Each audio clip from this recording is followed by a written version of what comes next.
everyone. Welcome to another episode of Fitsomnia Podcast. Fitsomnia encourages fitness culture in Bangladesh. আপনারা সবাই জানেন যে ফিটসমনিয়া কিন্তু আমাদের বাংলাদেশের ফিটনেস কালচারকে আর ফিটনেস কালচারের যে ডাইভার্সিটিগুলো সেইগুলোর ইম্প্রোভাইজেশন নিয়ে বাংলাদেশে চলে এসেছে এবং সেটা পাওয়ার্ড বাই ফিটসমনিয়া অ্যাপ। আমি মনে করি যে এটা সবাই অলরেডি আপনাদের ডাউনলোড করা আছে, যেহেতু এটা একটা ফ্রি অ্যাপ আপনারা ইউজ করছেন। I am your host Duke Joseph. So বেশি কথা না বাড়িয়ে আজকের পডকাস্টের যে গেস্ট তো করার কিছুই নেই, কারণ আমাদের বাংলাদেশের গর্ব, স্পিড স্টার এবং ক্রিকেট টিমের যে কিনা একজন ফাইটার, যে বারবার ফিরে আসে তার পুরনো শক্তিকে আরো দৃঢ়ভাবে নিয়ে। So Taskin Ahmed is here. Guys, কি অবস্থা তাসকিন, কেমন আছো? এই তো ভাইয়া ভালো, আলহামদুলিল্লাহ। আপনি কেমন আছেন? এই তো খুব ভালো আছি, খুব খুশি হলাম আমি আজকে। তুমি আমার খুব পছন্দের একজন, আর আমাদের তো এমনি দুইজনের রিলেশন আগের থেকে ভালো, তবে আজকে আমার এই পডকাস্ট সেশনে তোমাকে পেয়ে আমি অনেক হ্যাপি। অ্যান্ড আজকে আমাদের অনেক গল্প অ্যান্ড ক্যাজুয়াল ফান অনেক কিছু হবে। সো প্রথমে আমি তোমাকে যে কোয়েশ্চেনটা করব, তোমার একটু আর্লি লাইফ নিয়ে যদি তুমি আমাকে বলো, যে মানে তুমি কিভাবে এই ক্রিকেটের সাথে সম্পৃক্ত হলে? আসলে একদম ছোট থেকেই আমি ক্রিকেটের অনেক বড় ফ্যান। ক্রিকেট খেলতে পছন্দ করি, দেখতে পছন্দ করি। তো দেখা গেছে বাবা মার ফার্স্ট প্রায়োরিটি সবসময় সবারই থাকে যে পড়াশোনা করতে হবে, ঠিক মতো ঘুমাইতে হবে, খাইতে হবে, এটা করা যাবে না, ওইটা করা যাবে না।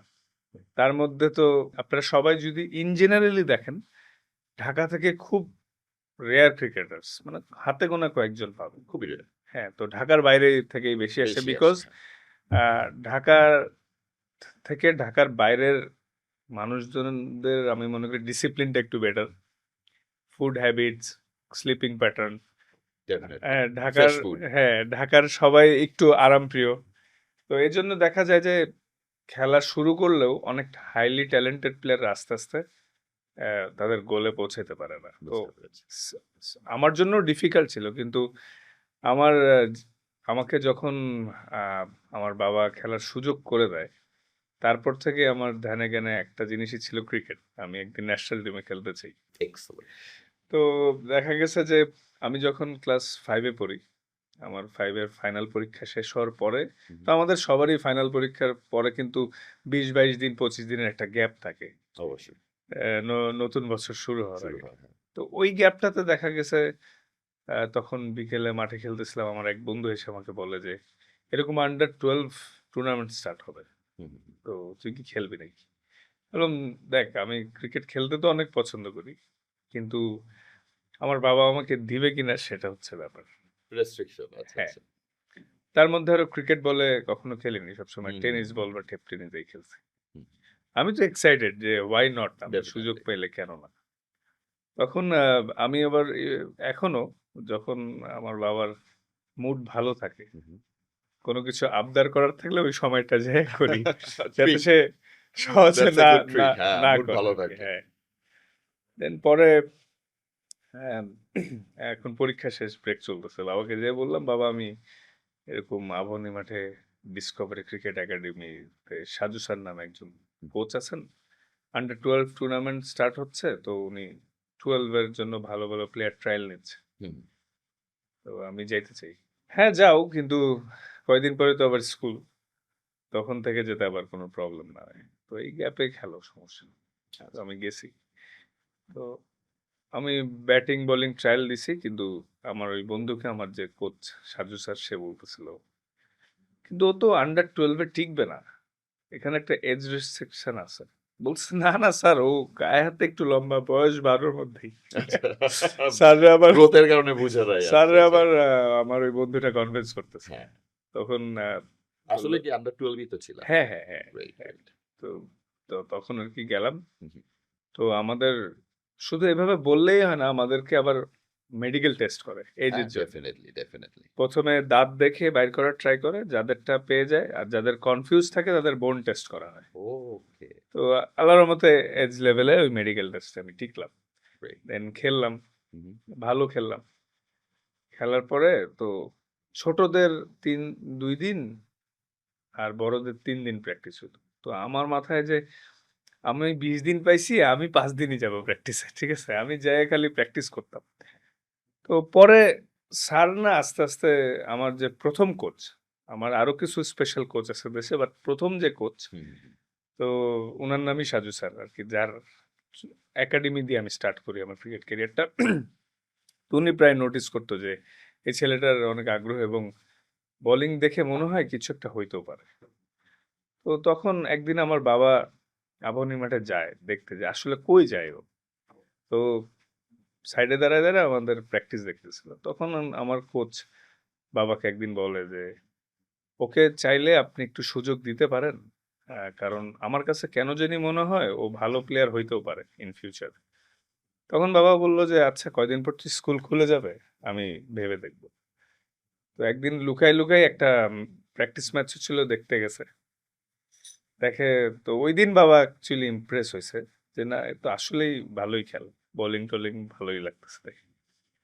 তারপরে আস্তে আস্তে কি হলো, যখন খাইতে বসতাম মাঝে মাঝে ওই খেলার টপিক উঠতো, যে কেমন ছিল প্র্যাকটিস, এই সেই। আস্তে আস্তে আমিও কনভিন্স করার ট্রাই করা শুরু করলাম। এভাবে করেই পরে বাবা রাজি হইলো। আম, আস্তে আস্তে ক্রিকেটিং গিয়ার্স টিয়ার্স কিনে দিল, কারণ অনেস্টলি ক্রিকেট এক্সপেন্সিভ গেম। একটা ক্রিকেট বল কিনতে আজ থেকে 15 বছর আগেই 500 টাকা লাগতো।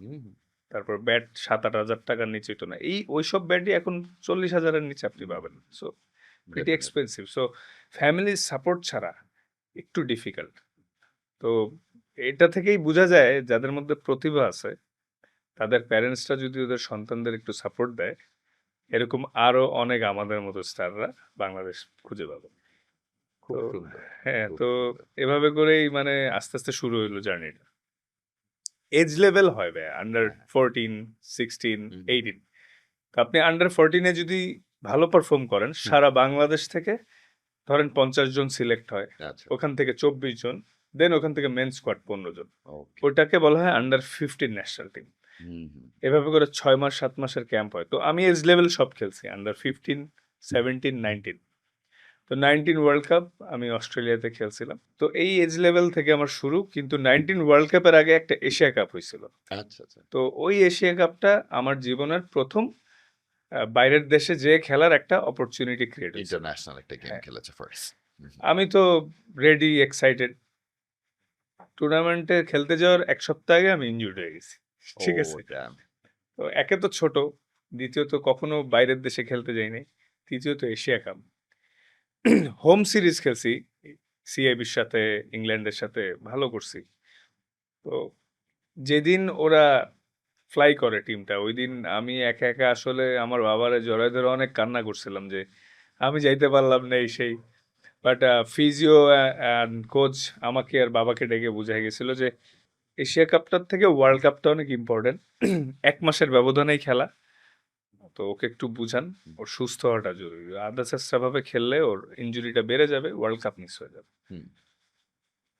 তো আমার লেফট নিয়ে টেন্ডনাইটিস প্রবলেমটা শুরু হয়েছিল। পরে আর কি ওইটা থেকে এসে ওয়ার্ল্ড কাপটাও খেলি এবং হায়েস্ট উইকেট টেকার হই। এসে বিপিএল খেললাম। বিপিএল এ চট্টগ্রাম কিংস তখন টিম ছিল এবং খালেদ মাহমুদ সুজন স্যার আমাকে ফার্স্ট পিক করছিল।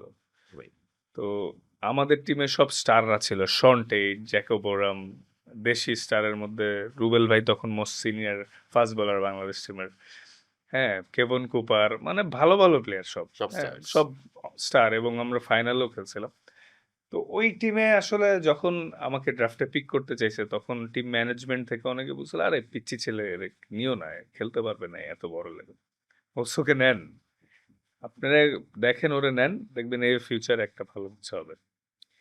দেন ম্যাচের পর ম্যাচ যায়, বাট আমি তো এতেই খুশি, এত বড় বড় প্লেয়ারদের সাথে আমাকে টিমে নিছে, আমি জাস্ট 19 খেলে আসছি। দেন লাস্টের একটা ম্যাচ আমাকে খেলাইছে, যেটাতে আমরা অলরেডি থ্রু, জিতলেও প্রবলেম নাই, হারলেও প্রবলেম নেই। ম্যাচটা মোটামুটি ভালো খেললাম। দেন সেমিফাইনালে খেলাই দিছে, 4 wicket man of the match, ফাইনালে নিয়ে গেলাম টিমটা। ওইখান থেকে মানে আমার আস্তে আস্তে উত্থান শুরু হইলো। দেন খেললাম, তখনই ন্যাশনাল টিমের প্রাথমিক স্কোয়াডে ডাক পেলাম। কিন্তু আমার ওই যে লেফট যে টেন্ডনের ব্যথাটা বলছিলাম ওইটা তো আছেই। তখন থ্যাঙ্কস টু ক্রিকেট বোর্ড যে ওই সময় ন্যাশনাল টিমে তারা খেলায় নাই, আমাকে মেলবোর্নে পাঠায় ট্রিটমেন্ট ওয়াইজ। তো আমি একটু নার্ভাসও ছিলাম, একা একা মেলবোর্ন গেছি, টেন্ডন স্পেশালিস্ট দেখাইছে, আমার ওইখানে প্রায় মাসখানেক বোর্ড রেখে রিহ্যাব করাইছে। তো আমি ভাবছিলাম আইসেই খেলতে পারবো, বাট জিনিসটা এত সহজ ছিল না। আসার পরে আমাদের ক্রিকেট বোর্ডের ফিটনেস ট্রেনারের হেডের দায়িত্বে ছিলেন স্টুয়ার্ট কার্পিনেন, যে অস্ট্রেলিয়া টিমের ট্রেনার ছিল, অস্ট্রেলিয়া ক্রিকেট বোর্ডের সাথে জড়িত ছিল এবং আমাদের বাংলাদেশ দলেরও ট্রেনার ছিল। তো তো ও আমাকে রিচার্ড ম্যাকিন্স, ব্রেট হারপ, একটা অস্ট্রেলিয়ান টিম ছিল যারা সব পর্যবেক্ষণ করবে আপকামিং প্লেয়ারদের। ওরা দেখে আমাকে বলে যে তুমি নেক্সট 1.5 ইয়ার খেলতে পারবা। আমি বললাম হাউ কাম, এইটা কেমনে সম্ভব? বললো তুমি খেলবা, অবশ্যই খেলবা, এটা তোমার বেটারমেন্টের জন্য। 1.5 বছর ভাই আমি রিহ্যাবিলিটেশন করছি। তো প্রথম 3-4 মাস এক্সাইটেড ছিলাম, 4-5 মাস যাওয়ার পর আমার আর ভালো লাগতেছিল না। আমি খালি দেখতেছি আমার বন্ধুরা খেলতেছে, টিমমেটসরা খেলতেছে, আমার bowling of, but I work really hard ভাই ওই 1.5 বছর। তো এটা আর কি আপনার 2012-র কথা বলছি, 13-র কথা বলতেছি। দেন আমি আস্তে আস্তে অনেক হার্ডওয়ার্ক করে 2000 মানে রিহ্যাবিলিটেশন করে করে ট্রেনিং করতে করতে একদিন হঠাৎ মানে 1.5 বছর প্রায় হয়ে গেছে, তখন বাংলাদেশে টি-20 ওয়ার্ল্ড কাপ চলতেছিল। তখন মাশরাফি ভাই, রুবেল ভাই, আরো অনেক সিনিয়র বোলাররা ছিলেন। আমি তো ছোট, জাস্ট 19 খেলে 1 সিজন বিপিএল খেলছি, এরপর ইনজুর্ড হয়ে গেছি, এরপর রিহ্যাব করে করে আসতেছি। Premier league, domestic, first class কোনো কিছুই খেলিনি, খালি ট্রেনিং করতেছি। বাংলাদেশ টিমের টি-20 ওয়ার্ল্ড কাপের একটা ম্যাচই বাকি আছে, সেটা অস্ট্রেলিয়ার সাথে। আচ্ছা, তো অস্ট্রেলিয়া ভেরি হার্ড অপোনেন্ট, এর মধ্যে টি-20-তে ডেফিনেটলি ওই সময় তো পুরো। হ্যাঁ, তো 5 জন ফাস্ট বোলার ছিলেন স্কোয়াডে, তারা 3 জনই ইনজুর্ড হয়ে গেছে। তো হঠাৎ করে আমাকে ফোন করলেন সিলেক্টর হাবিবুল বাশার স্যার, সে ফোন দিয়েছিল, ফোন দিয়ে বলতেছে তাসকিন কালকে অস্ট্রেলিয়ার সাথে ম্যাচে তুমি খেলবা। আমি তো আকাশ থেকে বললাম যে ফ্রম নোয়ার এই ফোনটা আসলো, তাও ইন্টারন্যাশনাল ডেবু ডিরেক্ট, বললো তুমি এতদিন যে কষ্ট করছো এটার ফল তোমার আল্লাহ ব্যবস্থা করে দিছে, কালকে তুমি খেলবা। তো আমি বাসায় যাচ্ছি, আমি প্র্যাকটিস শেষ করে হাঁটুতে আইসিং করছিলাম এবং গাড়িতে যখন বাসায় যাচ্ছি আম্মুকে ফোন দিলাম, বাবাকে ফোন দিলাম, যে বললাম বাবা তোমাকে যদি এমন কিছু বলা হয় যে আমার ক্ষেত্রে হবে, তুমি কোন জিনিসটা সবচেয়ে বেশি খুশি হবা?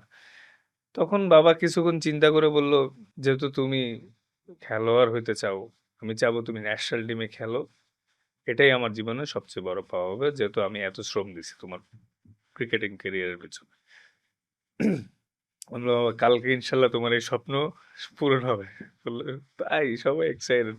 এবং ভাই আমি বাসায় সামনে যে আমার বাসার নিচে এত মিডিয়া আমি কোনোদিন দেখি নাই, মানে এত মিডিয়া, মানে আমি তো কি হইলো দেখলাম সব বড় বড় টিভি চ্যানেলের গাড়ি, জার্নালিস্টরা ক্যামেরা নিয়ে দাঁড়ায় আছে।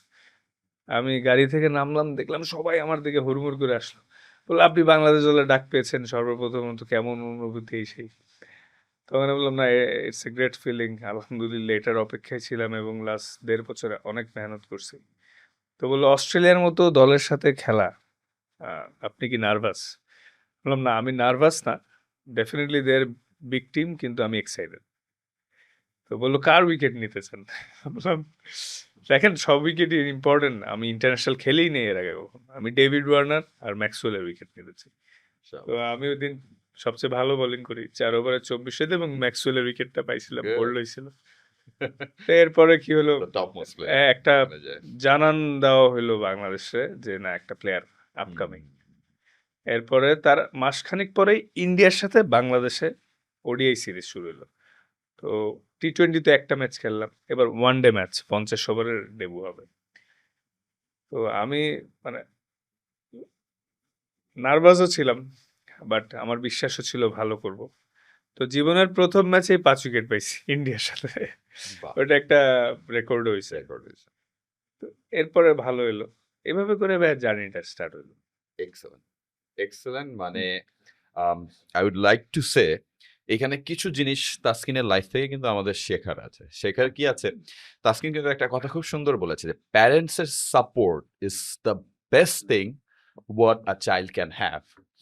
সেটা যে কোনো ক্ষেত্রে হোক, সেটা কারো ক্যারিয়ারের ক্ষেত্রে হোক, কারো লাইফের ক্ষেত্রে হোক, কারো জীবনে উঠার জন্য হোক। So, তাসকিনের বাবার ভূমিকা আমি স্যালুট জানাই আঙ্কেলকে। সো আঙ্কেল, থ্যাংক ইউ যে আপনি ওর ইচ্ছাটার পিছনে প্রায়োরিটি দিয়েছেন। আমাদের সময় আসলে দেখা যেত যে বাবা মারা বা সবাই সবার মুখে মুখে শুধু কয়েকটা সিম্পল ক্যারিয়ারের জিনিস ছিল, রাইট? ওই টাইমটাতে মানে তাসকিন যে সময়টায় ক্রিকেটের সাথে সম্পৃক্ত হয়েছে, ওই টাইমে প্যারেন্টসদের মাথায় থাকতো শুধু ডাক্তার হবে, ছেলে ইঞ্জিনিয়ার হবে, ব্যাংকে জব করবে। বাট তার মধ্যে দিয়ে আঙ্কেল এত বড় চ্যালেঞ্জিং একটা স্টেপ নিয়েছে তার ছেলের পিছনে। আর Taskin as a son, you proved that তোমার বাবার প্রত্যেকটা হার্ড ওয়ার্কের প্রপার একটা রেজাল্ট তুমি দিছো। মানে this is hats off brother, hats off, thank you. Hats of.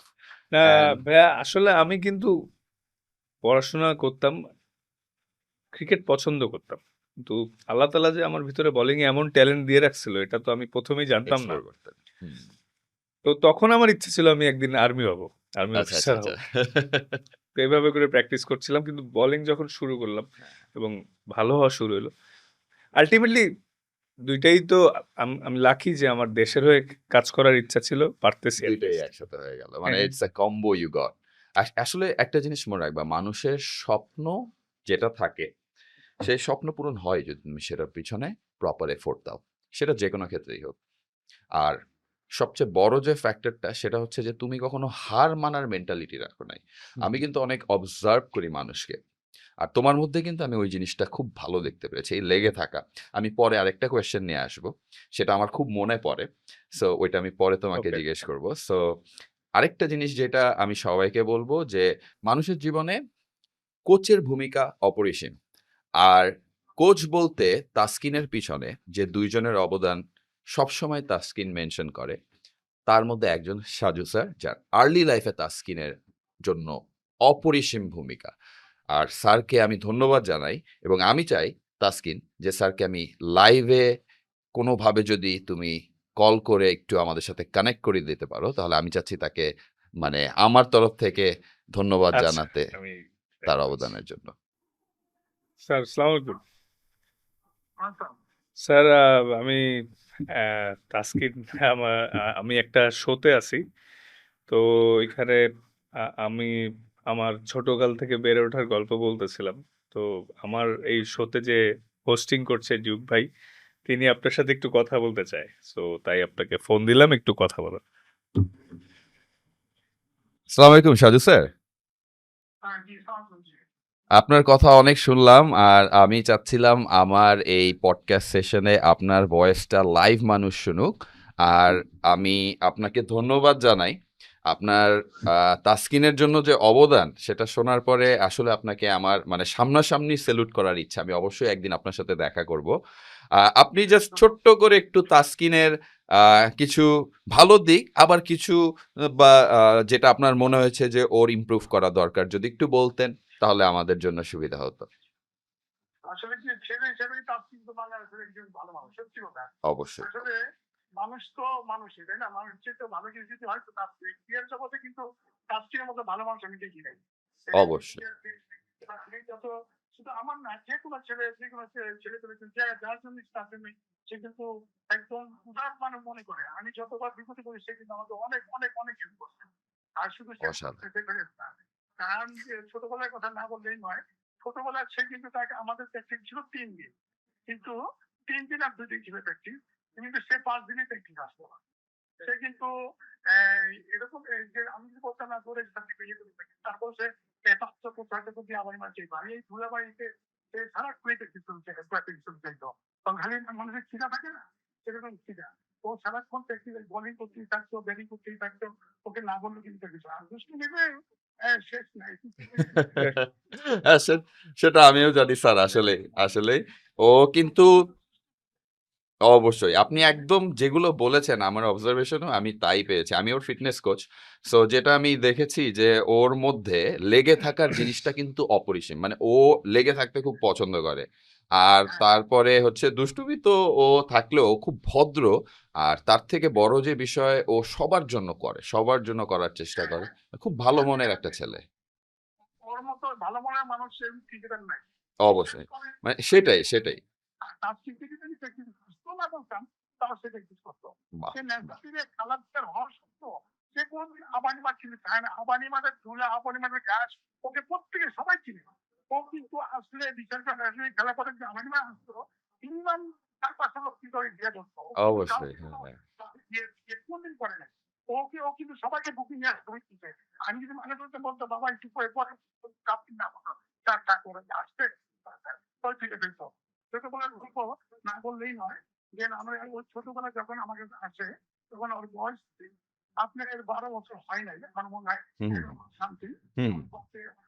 ছিল তাই অনুমতি ছিল আমাদের থেকে ও একদিন নিয়ে আসার পরে এবার প্রথম থেকে বলটা থেকে বলছে যে তুমি তো অনেক উপর লেভেল খেলবা এবং তুমি বাংলাদেশে খেলবা আমি তোমার বলে দিলাম তুমি খেলবাই যাও আমার মুখের কথা কিন্তু একদম তুমি খেলবা বলেন কি স্যার পরে ওর বাবা হঠাৎ করে খেলা বন্ধ করে দেয় তখন আমি ওর বাবাকে একদিন বসি বল ভাই দেখেন যদি না খেলে ওকে অনেক বড় প্লেয়ার বানান নাকি ভাই পড়াশোনা করতে হবে বললো আমাদেরই বন্ধু বান্ধব আশা করি পড়াশোনা করে খেলাধুলা করবে জোর জবরদস্ত আমার 2-3টা বন্ধু ছিল ওদেরকে রিকোয়েস্ট করে ওরা আমি প্র্যাকটিস শুরু করছি প্র্যাকটিস করার পরে হঠাৎ করে একদিন কন্টিনিউ ডাক পাওয়ার পরে সে আমাকে ভলিং ডাক খেলছি আমি যাও ভলিং যাও সরি 12 খেলা খুব ভালো খেলা 12 খেলার পরে মনে করেন হয় নাই কদিনে আবার তাকে ডাক ওই ডাকের পরে কদিনে ন্যাশনাল টুর্নামেন্টে খেলার পরে আবার সে ন্যাশনাল ভলিং ন্যাশনাল ডাকছে ওই ওখান থেকে তার পুরো ইনশাল্লাহ সে আন্ডার 17 আন্ডার 19 সব কিছু খেলবে ইনশাল্লাহ এটা এর চেয়ে বড় পাওয়া একটা কোচের আর কিছুই নেই দুনিয়াতে এর চেয়ে বড় কিছু পাওয়ার নাই ও আমাকে এখনো যে সম্মান করে এই সম্মানটা অন্য কোনো ক্রিকেটারতে আমি পাইনি কখনো আমি এত প্লেয়ার ফেল করছি কখনো এমন সম্মান পাই নাই ওকে আমি ফেলুর জানাই ও আমার ছোট হলেও ও আমার কি স্টুডেন্ট হয়ে থাকে সে আমাকে স্টুডেন্ট না সে আমার ভেবে এত ভালো ছেলে দেখি ক্রিকেট জগতে বিশ্বাস করেন বা না করেন আপনি অবশ্যই সাধু ভাই আপনার ইমোশনই বলে দিচ্ছে। আপনার ইমোশন বলে দিচ্ছে ওর উপরে যে ওর সাথে আপনার বন্ডিংটা।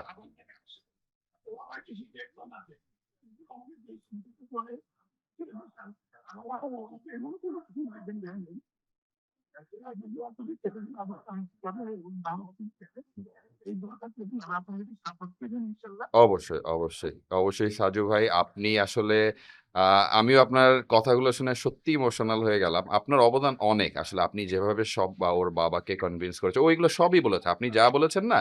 ও মাত্রই কিন্তু সবই আমাদের সাথে শেয়ার করলো। আপনার কথা অনেক শেয়ার করলো। তাই আমি বললাম যে আপনাকে কল করা আবশ্যক। কারণ আপনার সাথে আমার কথা বলে আ মানে যেহেতু আপনি ওর হাতে খড়ি দেওয়া। সো আপনার সাথে কথা বলাটা খুবই জরুরি। আর আমি খুবই খুশি হলাম স্যার আপনার সাথে কথা বলে। আর তাসকিনের এই ব্যাপারটা আপনি সত্যিই বলেছেন। ও এতটাই হাম্বল আর এতটাই ডাউন টু আর্থ। ও এত বড় সুপারস্টার, এত কোটি মানুষ ওকে চিনে। আর ও তারপরেও সবার সাথে কমিউনিকেশন, সবাইকে সম্মান দেওয়া, এই জিনিসগুলোর মধ্যে আছে। যেটা আমিও অবজার্ভ করেছি আর আপনি তো অবশ্যই জানেন। সো ধন্যবাদ। সাধু স্যার আপনার আসলে আপনার সাথে কথা বলে খুব ভালো লাগলো। খুব অল্প সময়ে কথা বলা হলো। তবে আমি সামনাসামনি অবশ্যই আপনার সাথে দেখা করতে আসবো। আচ্ছা আইসা হ্যাঁ অবশ্যই। স্যার আপনি ভালো থাকবেন। আপনি আপনার ভালো কাজ চালিয়ে যান। স্যার আপনি বাংলাদেশে আরো ভালো প্লেয়ার তৈরি করেন। তাসকিনকে এক্সাম্পল হিসেবে দাঁড়া করিয়ে আপনি আরো ভালো তাসকিনের মতো প্লেয়ার তৈরি করেন যারা তাসকিনকে আইডল মানে এদেরকে বানান। আমরা এক্সপেক্ট করব বাংলাদেশ সামনে আরো ভালো প্লেয়ার্স পাবে আপনার থ্রুতে। ধন্যবাদ স্যার। দোয়া করি হ্যাঁ দোয়া করব। অবশ্যই স্যার, দোয়া করব। ভালো থাকবেন। ওয়ালাইকুম আসসালাম। সো নেক্সট যে কোচের অবদান তাসকিনের পিছনে, সেই কোচকেও কি আমরা ভুলে যেতে পারি? আর সেই কোচকে তো সবাই চেনে, খালিদ মাহমুদ সুজন ভাই। সো খালিদ মাহমুদ সুজন স্যারকে আমরা এখন কল করব এবং কল করে তাসকিনের যে ন্যাশনাল টিমে এবং বিভিন্ন গেমে যে ও খেলার সুযোগ করে দেওয়া, সেই জিনিসগুলো জানবো। সো তাসকিন তুমি যদি একটু কল করতে পারো। স্যার আসসালামু আলাইকুম স্যার আমি ফিটসোমেনিয়ার একটা পডকাস্টে শোতে আসছি। আমার ট্রেনার এবং নিউট্রিশনিস্ট ডিক ভাই হোস্ট করছে। তো আমরা আসলে গল্প করতেছিলাম। তো আমার জীবনের গল্পে তো আপনারও বেশ ভূমিকা আছে, তাই স্যার আপনার সাথে একটু কথা বলতে চেয়েছেন আমাদের হোস্ট ডিক ভাই। তো একটু কথা বলবেন প্লিজ। হ্যাঁ। আসসালামু আলাইকুম সুজন ভাই, ভালো আছেন? হুম। হ্যাঁ হ্যাঁ, আমি ভালো আছি। আপনার তো অনেক প্রশংসা শুনলাম তাসকিনের। আসলে আম, মানে তাসকিন আপনার যে অবদানগুলোর পিছনে বলার পরে আমি অবশ্যই মনে করলাম আপনার সাথে তো কথা না বললেই না। আর আপনার তো অবদান অনেকের জন্যই ক্রিকেট প্লেয়ারের, আমরা সবাই সেটা জানি। সো সুজন সুজন ভাই, আপনার কাছে আমার দুইটা জিনিস, তাসকিনের জিনিসটা যে আপনি তো অপরচুনিটি করে দিয়েছিলেন, এবং আমরা যেটা জানি যে ও মাঝখানে একটু ফল ডাউন করে তারপর আবার কামব্যাকে আপনি হেল্প করেছিলেন। সো আপনি তাসকিনের ওই ভালো খারাপ দিকগুলো মিলিয়ে যে জিনিসগুলো আপনি জানেন, আর ওর যে ইমপ্রুভমেন্টগুলো দরকার বা আপনি যে অপরচুনিটিগুলোর জন্য ক্রিয়েট করেছিলেন, সেই স্টোরিটা যদি একটু আমাদের সাথে বলতেন, তাহলে পরে আমাদের আসলেও খুব ভালো লাগতো শুনে, কারণ এই জিনিসগুলো খুব ইন্সপায়ারিং। হুম। না, থ্যাংক ইউ ভাইয়া। তুমি ভেরি অনেস্ট, যেটা আমি তাসকিন কিনে বলি, মানে আপনার পডকাস্টের টাইম চলে যাবে আসলে এত কথা বলতে। বাট আমি যদি খুব শর্ট করে বলি যে অবশ্যই ভাই। আমি যখন প্রথম তাসকিনকে দেখি বাংলাদেশ টিমের নেটে, হ্যাঁ হ্যাঁ। তো একদম ইয়াং ছোট্ট একটা ছেলে, দারুণ শার্পিং সুইং করতেছে, জোরে বোলিং করতে চায়। আচ্ছা। তো আমি ওকে সাথে সাথে আমি প্ল্যান করি যে আমি ওকে বিপিএল খেলাবো। তখন আমি বিপিএল এর চিটং কিংস এর কোচ হই। ওকে। তো যখন আমি ওকে নিই, সবাই আমার উপরে রাগ করে যে কি একটা এত একটা ছেলেকে যে কোথাও খেলে না, ওকে তুমি নিছস টিমের মধ্যে। আমি বললাম, ভাই একটা ছেলেই তো টিমের সাথে থাকবে, অসুবিধাটা কি? তো তখন তো তাসকিনকে খেলাবো এটা কেউ চিন্তাই করে নাই, আমার মাথায় যদিও ছিল। তো এরকম একটা গিভেন ডে তে আমি চিন্তা করলাম না, তাসকিনকে আমি খেলাবো আজকে আর কি। তো চিটগং কিংস এর ওনার, মানে ও আমাকে সম্পর্কে মামাই ডাকে। তো ও বললো যে, মামা আর ইউ শিওর যে তুই তাসকিনকে খেলাইতে চাও? আমি বললাম, তুই কি আমাকে ট্রাস্ট করিস? বলে, হ্যাঁ ডেফিনেটলি তোকে আমি ট্রাস্ট করি, আমি তাহলে খেলাবো। তো তখন নাসু ভাইও ছিল আমাদের, মানে কম্পিউটার লিস্ট। নাসু ভাই ছিল ফরমার ন্যাশনাল প্লেয়ার। উনি আমার ব্রাক করলেন যে তুই কেন খেলাবি তাসকিনকে, ও কি করবে, বিপিএল ও পারবে, ওর জন্য কত বড় একটা আসর। আমি বললাম, ভাই আপনি বিশ্বাস রাখেন না, আপনি ডোন্ট ওয়ারি, আপনি খেলুক না, কি হবে, ওর জন্য তো আমরা খেলা হারবো না এরকম। তো আলহামদুলিল্লাহ তাসকিনের ম্যাচটা খেলে এবং প্রথম খেলাতেই 4 উইকেট পায়। তারপর বাহ। তো ইনশাআল্লাহ তাসকিনকে আর পিছিয়ে ঘুরে তাকাতে হয় নাই। আহ, স্যার। এটা ওর মানে একদম যে ছোট্টবেলার ইনিশিয়াল স্টার্ট ওর যেটা, হ্যাঁ হ্যাঁ। সেটা মানে মানে মানে আমি খুব টেনশনে ছিলাম, but he don't let me down, he ball really well. মানে এত ভালো বল করছিল ওই ম্যাচটাতে, আমি বিভিন্ন ওর জন্যই জিতি, আমরা ম্যান অফ দ্য ম্যাচ হয়েছিল, if I am not wrong ওই যাক। ম্যাচটাতে। হ্যাঁ তাসকিন আরো হ্যাঁ ভালো হ্যাঁ। খেলতে পারবে। তো তারপর তো তাসকিনের সাথে স্টার্ট, এবং তাসকিন ধীরে ধীরে আস্তে আস্তে মাশাআল্লাহ ভালো করতে করতে জার্সিয়ান টিমের অপরিহার্য একজন ইয়ে হলো, বাংলাদেশের নাম্বার 1 বোলার হইলো। মানে ওর এই পর্যন্ত সবাই কীর্তি তো ওর দেখছেই। তো মাঝে যখন একটা সময় আসলো, বিশেষ করে কোভিড এর সময়, তো হি কল্ড মি যে, স্যার আমার কিছু বোলিং এর প্রবলেম হচ্ছে, তো আমি আপনাকে ভিডিও পাঠাচ্ছি, can you share with me? আমি বলছি, পাঠা। তো তখন আমরা ভিডিওতে কাজ করতাম ওর সাথে, যেহেতু কেউ হ্যাঁ বেরোতে হ্যাঁ পারতাম হ্যাঁ। না ঘর থেকে। অনলাইন করা লাগছে। এবং আমারও খুব ভালো টাইম কাটতো তখন, যে কোভিড এর সময় বোরিং টাইম ছিল। হ্যাঁ হ্যাঁ ওর হ্যাঁ। সাথে কাজ করা কাজ করলে ভালো always লাগতো। আমার জন্য খুব ইন্সপায়ার ছিল ওর সাথে কাজ করাটা। মানে ও তখন মাশাআল্লাহ is going very very good. এই তো মাঝে আবার আরেকটা গল্পও বলি। মাঝে তাসকিন যখন একটু অফ ট্র্যাক হইলো, হ্যাঁ হ্যাঁ হ্যাঁ। একটু দুষ্টুমি করলো, ওটা তখন বলেছে, আসলে কথা বন্ধ একদম করে দিয়েছিলেন। হ্যাঁ ওটা একদম কথা বন্ধ করে দিই, আমি ফোনও ধরি না, কথাও বলি না। দেন সাডেনলি অনেকদিন পর মানে আমরা আবার কথা বলি। তখন আমি ডাইরেক্ট বলি তাসকিনকে যে, তাসকিন তুই মানে শুধু তোর জন্য না, তুই বাংলাদেশের একটা সম্পদ। মানে তোর ফ্যান বেস তুই চিন্তা কর, কত তোকে, কত মানুষ তোকে লাইক করে, বা তুই বাংলাদেশের জন্য কত অপরিহার্য একটা ফাস্ট বোলার। তো তুই যদি তোকে এভাবে শেষ করে দিস, তাহলে কিভাবে হবে? তোর তখন কোনো বয়সই হয় নাই। তা তুই এখন আরো কত তুই যদি এইটুকু খুশি হয়ে যাস, তাহলে তো তুই জীবন আগাইতে পারবি না। দেন অবশ্যই। হি আন্ডারস্ট্যান্ডস এন্ড এবং তারপর থেকে ও আমাকে প্রমিস করে যে, স্যার না, আমি I will do my best. তারপর তারপর তাসকিন আমার মনে হয় যে ছোটবেলায়ও যতটা না হার্ড ওয়ার্ক করছে, তার থেকে বেশি হার্ড ওয়ার্ক শুরু করলো তারপর থেকে। মানে ওর আগুনের মধ্যে দৌড়ানো, বালিতে গিয়ে স্যান্ড রানিং করা, বাইরে প্লাস ওর ট্রেনার যিনি ছিলেন ওনাকেও hands off, he works very very well with him, definitely no doubt. এবং তাস্কিন তার ডায়েট মেনটেন করা সব, মানে একটা প্রফেশনাল ক্রিকেটার যা করা উচিত তাস্কিন স্টার্ট ডুইং ইট আসলে, সত্যি কথা বলতে। And his comeback was outstanding, মানে ট্রিমেন্ডাস সত্যি কথা বলতে গেলে। এন্ড এই জন্যই যখন আমি ওই ছোটবেলার কথাটা মনে পড়ে, যে ধরেন মিরপুরে যখন ও বাংলাদেশ মিলিটারি বল করতো, মানে আমি সবসময় খুব প্রাউড ফিল করি তাস্কিনকে নিয়ে, যে আমি মানে আমার চোখ ভুল বলে নাই তখন, যে তাস্কিন একজন বাংলাদেশের সেরা বোলার হবে, বা ওর মধ্যে সে অ্যাবিলিটি ছিল সেই ছোটবেলা থেকে আসলে। তো মানে এটাই তাস্কিন আসলে, এরকম তো অনেক গল্প তাস্কিনের সাথে আছে। মানে মানে আমি ধরেন ওর মানে সত্যি কথা বলতে, ও আমাকে যে রেসপেক্ট দেয়, বা মানে আমি শুধু ওর স্যার বলে, বা ঠিক মানে ও আমাকে সবসময় বাবার মতোই সম্মান করে, মানে ওইভাবে সবসময় আমাকে বলে, সবসময় ইয়ে করে। তো অনেক ধরেন এখন যেমন ও ব্যস্ত থাকে, দূরে থাকে, কথা কম হয় বা দেখা হয়, অবশ্যই কথা হয়, সব প্রায়ই কথা হয়। বাট সবসময় ওইটাই চিন্তা করি, আমি সবসময় ওকে একটা কথাই বলি, যে মানে যে ওর basics always very strong basics, ওর বেসিক্সটা যে স্টিক করে। তো হি ইজ মানে মানে আমি আই বিলিভ যে he will play another couple of, আমি জানি না ২-৪ বছর। ফার্স্ট বোলার তো অলওয়েজ ডিফিকাল্ট, হ্যাঁ, হ্যাঁ, হ্যাঁ। বাট তারপর আশা করি যতদিন ও খেলে, ও যাতে বাংলাদেশের সেরা বোলার হিসেবে শেষ করে, এবং বাংলাদেশকে আরো অনেক কিছু দেওয়ার আছে এখনো বাকি। So he keep himself fit, and আরো অনেক কিছু আমরা ওর থেকে পাবো, এই দেশ পাবে, সেটাই আশা করি। থ্যাংক ইউ সুজন ভাই। অনেক ধন্যবাদ। আর আপনি এত সুন্দর, সুন্দর জিনিসগুলো শেয়ার করলেন। আসলে আপনাকে স্যালিউট। এরকম না। আসলে প্রত্যেকটা প্লেয়ার বলি বা যারা জীবনে বড় হয় তাদের পিছনে অনেকের ভূমিকা থাকে। কিন্তু Obviously, এরকম হ্যাঁ। দেখা যায় কি যে অনেকে আছে বড় হওয়ার পরে ভুলে যায় যে আমাদের পিছনে কাদের হাতটা বেসিক্যালি ছিল। কিন্তু তাসকিন ওর মধ্যে এই জিনিসটা আমি কখনো দেখিনি। আমি তো ওকে ট্রেইনও করাচ্ছি। ঠিক সেম ওই যে আপনার মতো, ও কিন্তু হার্ড ওয়ার্কিং, কামব্যাক করার জন্য অলওয়েজ, মানে ও একবার যদি ধরে নেয় যে ও ফিরবে বা ও ভালো করবে, ওটা করেই ছাড়বে। ওর এই হ্যাঁ, অবশ্যই। ডিটারমিনেশনটা খুব ভাল লাগে আমার। দারুণ, দারুণ। আর ও এটা তো আপনার কথা অনেক বলেছে। পজিটিভ দিক। মানে আমি ওর ফ্যামিলির কথা যদি বলেন, ওর এনি ডেট এনিথিং, মানে ও আমাকেই শেয়ার করছে সবসময়, আমাকেই বলছে। এবং এটা ধরেন যেটা হয়, যে আই এম সো গ্রেটফুল যে ও কোনো সময় আমাকে মানে কোনো কিছু বলতে ই ডোন্ট ফিল আনকমফোর্টেবল, যে ডেফিনিটলি। এটা স্যারকে বলবো না। মানে ও এনিথিং, এনি সময়, এনি টাইম, মানে ও সবসময় মনে করে যে এটা আমার সবচেয়ে বড় পাওয়া আমার কাছে মনে হয়। হ্যাঁ, ও যে যাদের আমাকে ভালোবাসে না ভাইয়া, ও কাউকে ভুলে না।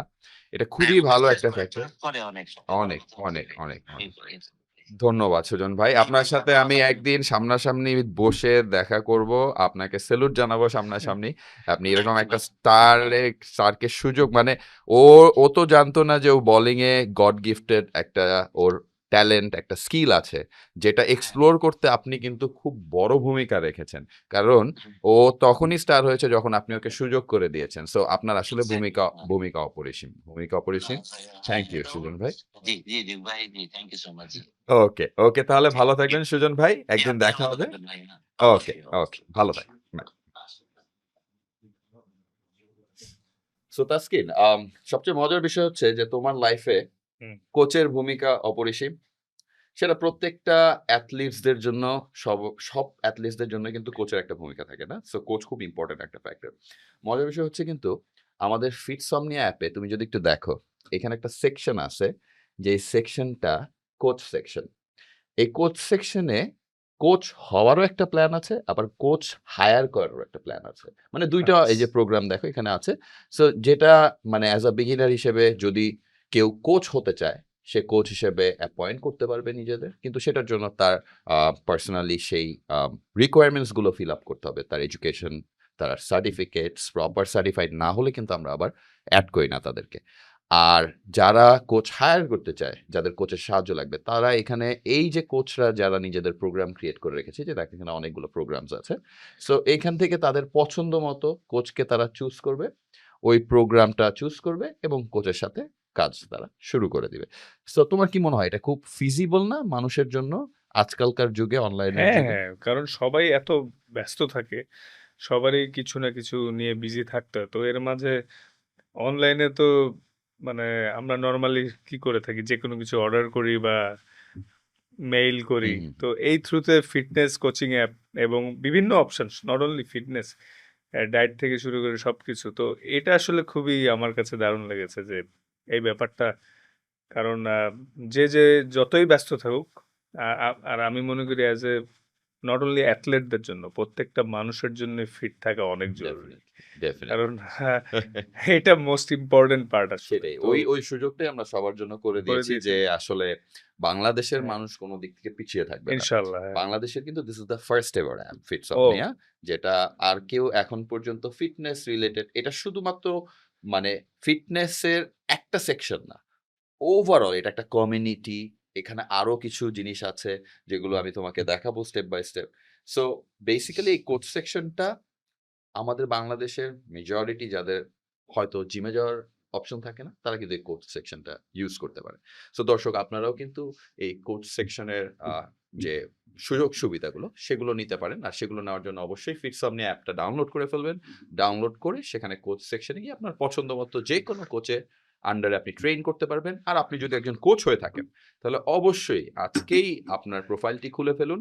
আপনি বেনিফিটেড হবেন, কারণ আরো কোচ আছে যারা অলরেডি আমাদের এই অ্যাপের থ্রুতে বেনিফিটেড হচ্ছে। সো তাসকিন, তোমার আর্লি লাইফ নিয়ে শুনলাম, তোমার ক্রিকেটের যাত্রা নিয়েও শুনলাম, তবে সবচেয়ে মজার বিষয় হচ্ছে যে ওই যে প্রত্যেকটা পুরুষের পিছনে একজন আদর্শ নারীর অবদান থাকে। তাসকিনের ওয়াইফ কিন্তু তাসকিনের জন্য অনেক অনেক কিছু করেছে এবং অনেক অবদান রয়েছে। সো তাসকিনের ওয়াইফের নাম কিন্তু নাইমা, আমিও পার্সোনালি চিনি, খুব ভালো একজন মেয়ে। So, আমরা তাসকিনের মুখ থেকেই শুনবো যে নাইমার সাথে তোমার রিলেশন, দেন বিয়ে, তারপর তোমার এই যে ক্রিকেটে যে তোমার তোমার অনেক ব্যস্ত থাকতে হয়, তাই না? অনেক অনেক খেলা থাকে, দেশের বাইরে যেতে হয় অথবা দেশের ভিতরে বিভিন্ন জায়গায় যেতে হয়। সো এই জিনিসগুলো তুমি ট্যাকেল কিভাবে করো, বা তোমাদের রিলেশনে কি কখনো এই জিনিসগুলো নিয়ে কোনো প্রবলেম হয়েছে কিনা, আর নাইমার সাপোর্টটা তোমার পিছনে কেমন, সবকিছু তুমি আমাদের সাথে ডিসকাস করতে পারো। না, সোফার আসলে ও আমার জন্য মানে এক ওয়ার্ডে ডেসক্রাইব করা অনেক ডিফিকাল্ট। কারণ ও আমার জন্য ছোট থেকেই যা করে আসছে, আমার লাইফের ওয়ান অফ দ্য মানে কাইন্ড অফ অ্যাঞ্জেল বলা যেতে পারে। হ্যাঁ, কারণ আমরা একদম স্কুল লাইফ থেকে একজন একজনের চিনি। তো যখন আমি স্টার না, নাথিং, ক্রিকেটারও নাই, জাস্ট ক্রিকেট খেলা শুরু করতেছি, তখন থেকে আস্তে আস্তে আমাদের ক্লাসমেট ছিলাম এবং এভাবে করে আমরা আস্তে আস্তে বাড়ি, দেন সম্পর্ক হয় একটা। তখন আমি ক্রিকেট ক্যাম্পিংয়ে থাকতাম, মাঝে মাঝে ফোনে কথা হতো। 2017 সালে আমাদের বিয়েও হয়। তো ও কিন্তু জানতো আমি ন্যাশনাল টিমে ডেবু হওয়ার পর আমার একটা ফিমেল ফ্যান বেস তৈরি হয়।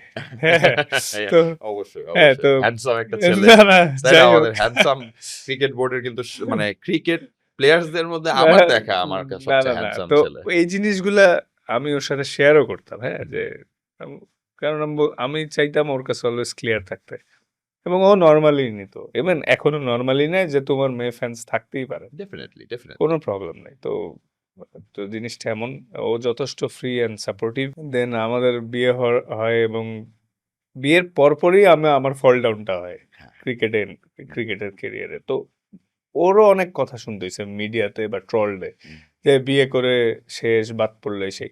আমি ওরা সবসময় বুঝাইতাম এটা অ্যাকচুয়ালি কিছু না, আমি এখন খারাপ খেলতেছি তো, এবং দলের বাইরে, তাই অনেক কথা হইতে পারে।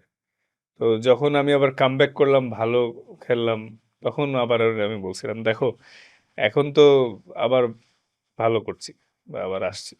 তো ও বলছে ইটস ফাইন, আমি তোমার সাথে সবসময় আছি, এবং আমিও, আমাদের 3টা বাবু আছে মাশাল্লাহ, ঠিক আছে। তো এইটা কিন্তু মানে আমাকে সময় দিয়ে আমার জন্য সবকিছু করার পরে আবার 3 কিডস, আমরা প্যারেন্টস আছে, আমরা একসাথে থাকি। আব্বা আম্মার অবদান তো অন্যরকম, কিন্তু অবশ্যই একটা ওয়াইফ, ফ্রেন্ড, একটা পার্টনার, লাইফ পার্টনার পার্টনার হিসাবে সবকিছু মিলে ও এত কিছু ম্যানেজ করেও ও যেভাবে আমাকে মেনটেন করে বা সময় দেয়, আমি মানে কখনোই ওইভাবে বলা হয় না, বাট এটা অনেক কঠিন একটা কাজ, ও এটা সহজভাবে করে। ক্যামেরাতে নাইমাকে আই লাভ ইউ বলে দাও। না আসলে I love you so Naima much, কিন্তু দেখবে এটা, হ্যাঁ। No doubt. সবসময় এটা মন থেকেই বলতেছি, ফেক কিছু না। এবং আমিও গ্ল্যাড এবং প্রাউড যে তোমার মতো একটা পার্টনার পাইছি, যে আমার লাইফটাকে এত ইজি করে দেয় এবং ধন্যবাদ দিয়ে আর তোমাকে ছোট করব না, তুমি হাজার iPhone বছর বাঁচো। 17 Pro Max দিছো? না না, এটাও একটা ভালো দিক যে ওর অত ফ্যান্সি Demand নেই। জিনিস মানে ও খুব ভালো। মানে এটা থেকে আমাকে বাঁচাইছে। বাট যদিও আবার বেশি ভালো বলবো না, যখন শপিং মলে যায় কার্ডের লিমিট আবার শেষ করে ফেলে। ঠিক আছে? Nice nice. Naima 17 Pro Max এর জন্য কিন্তু তোমার অপশন করে দিলাম, বুঝতে পারছো? So you can grab it any time you want. আচ্ছা, এবার সেটাই। বলি বাবা হওয়া। হুম। এই কোয়েশ্চেনটা হচ্ছে যে বাবা হওয়া তো অনেক, মানে আমি বলবো পৃথিবীর সবচেয়ে, যদিও আমি এখনো বাবা হইনি, বাট তুমি হয়েছো, সো এটা খুবই সুখের একটা সময়। সো তোমার বাবা প্রথম বাচ্চা, মানে বাবা হওয়ার পিছনে তোমার, আমি যতদূর জানি তোমার 3টা বাচ্চা।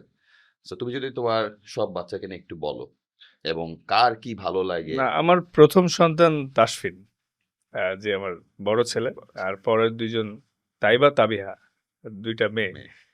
তো আমি যে আপনার এখানে যখন আসতেছিলাম তখন 2টা 2 পা ধরে দাঁড়ায় ছিল মেয়ে 2টা। পাপা কই যাও, পাপা আমার জন্য মেকআপ নিয়ে আসবা, ললিপপ যাইতে দিব না, এই না আমিও যাব। তো এই জিনিসগুলো না আসলে প্রাইসলেস। তবে এখন পর্যন্ত তাসফিনের প্রতি আমার মানে অন্যরকম একটা ভালোবাসা, কারণ ও আমার প্রথম সন্তান। আর মেয়ে 2টা যে যত দিন দিন বড় হচ্ছে তত আমি অ্যাট্রাক্টেড হইতেছি, মানে ওদের কর্মকাণ্ড দেখে, যে এত পিচ্চি মেয়ে মানে ট্রিট করতেছে মনে আমি আমার মাই, ঠিক আছে? হ্যাঁ। তো এত পিচ্চি মেয়ে মাশাআল্লাহ, তাইবা এত, আর তাবিহা মানে এবং আমার ছোট মেয়েটাকে তো দেখলে মনে হয় যে আমার মায়ের পুরা কপি ক্যাট হয়েছে, বাহ বাহ। মানে লুকস লাইক, হ্যাঁ একদম আমার আম্মার ছোট একটা ভার্সন।